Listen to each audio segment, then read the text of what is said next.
आगे पीछे ले जाके पढ़ाना छो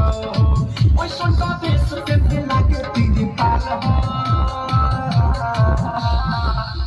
आगे फिर बताओ आगे किसका के माल हो आगे फिर बताओ आगे किसका के माल हो आई बंगाल से बाहर निकल चल हो हमर हिला के तब भगत बाल हो देखो एक कोरे कोरे गाल हो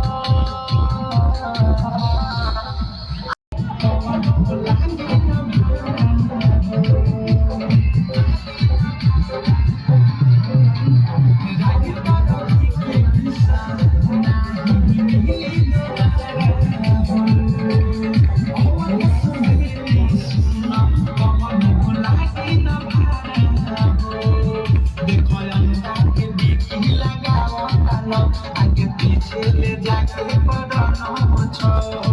ओए सुनता देश के दिला के तेरी पाल हो आगे फिर